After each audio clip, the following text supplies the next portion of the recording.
analista económico y director de la consultora Acción. Leo, ¿cómo estás? Alejandro Costanzo y Adrián González te saludamos.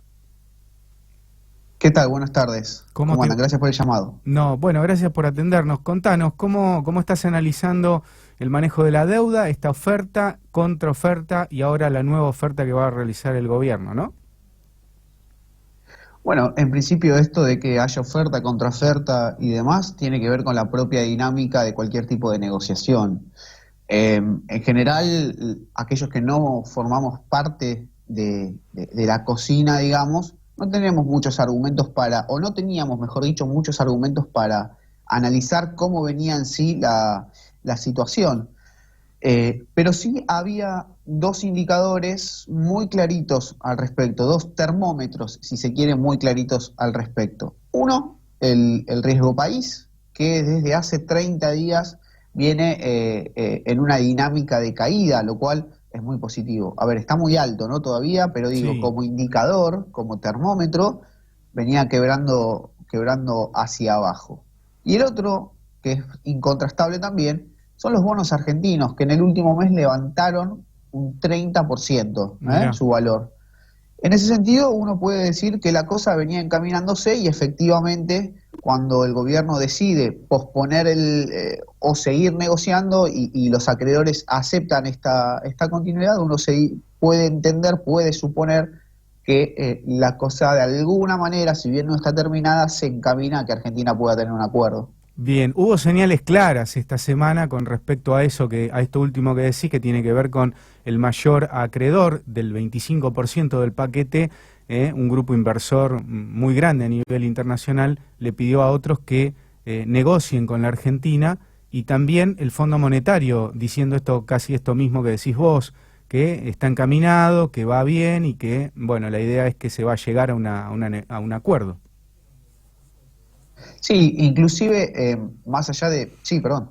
No, eso, no sé, por ahí escuchaste algún ruido. Te decía además que muchos economistas, entre ellos premios Nobel, han firmado solicitadas y comunicando a favor de la situación argentina. Y un dato que no es menor y que yo no escuché mucho en los medios todavía, es que una de las personas que se mostró a favor de Argentina, de la deuda, de la insostenibilidad que tiene la deuda argentina, es la recientemente nombrada vicepresidenta del Banco Mundial. Entonces, me parece que gran parte del establishment financiero mundial entendió que Argentina no podía pagar su deuda como estaba, y eso, por supuesto que, si bien no es definitivo, también hace a la negociación y se puso arriba de la mesa. Me parece que se empieza a acomodar la cosa y yo soy de los que cree que la deuda argentina es el mayor escollo, ¿no? Es el mayor techo, resistencia que tiene la economía para volver a crecer. Adrián González está aquí haciendo el programa, te quiere hacer una pregunta. ¿Qué tal, Leo? Muy buenas tardes. Te pregunto acerca de otra hipótesis también con respecto a este principio de acuerdo, teniendo en cuenta que estos fondos de inversión viven de estos financiamientos, y en caso de que se hubiesen puesto inflexibles, que es algo que no parece ahora con Argentina, después lo tendrían que haber hecho con el resto de los países. ¿Pueden haber pensado en esto, digamos, en ceder un poco con sus pretensiones, precisamente para después ir negociando también con el resto de los países?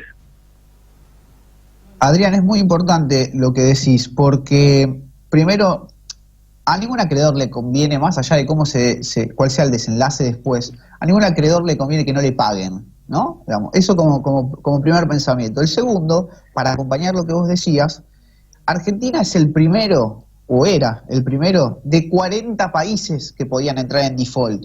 Claro. ¿Sí? Esto antes del coronavirus. Esta situación del coronavirus probablemente maximice esto, pero digo, Argentina era parte de un grupo de muchos países que podrían entrar en cesación de pago. Entonces me parece que inevitablemente Argentina iba a resultar un poco como de modelo.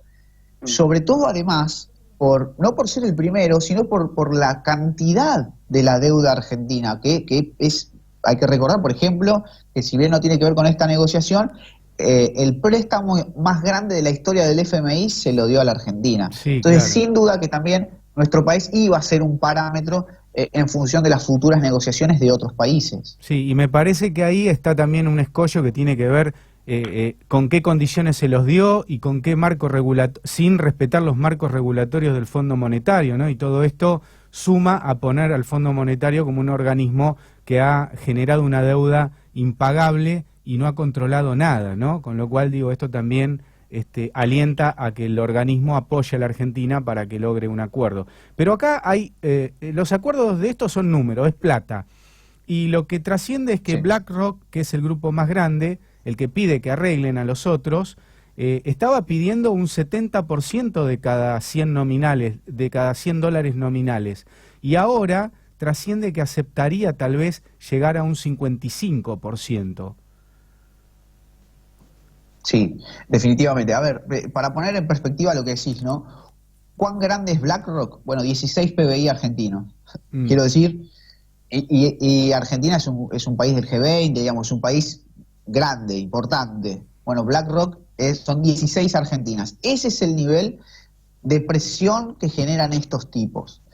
Y sí, lo que se dice es que de alguna manera se empezaron a encontrar, por supuesto que todavía no se concluyó en un punto final, pero como bien vos decís, probablemente la deuda pueda terminarse en que Argentina pague de cada 150, una cosa así, creo que por lo que he podido conversar es lo que se pretende, ¿no? Hay que negociar.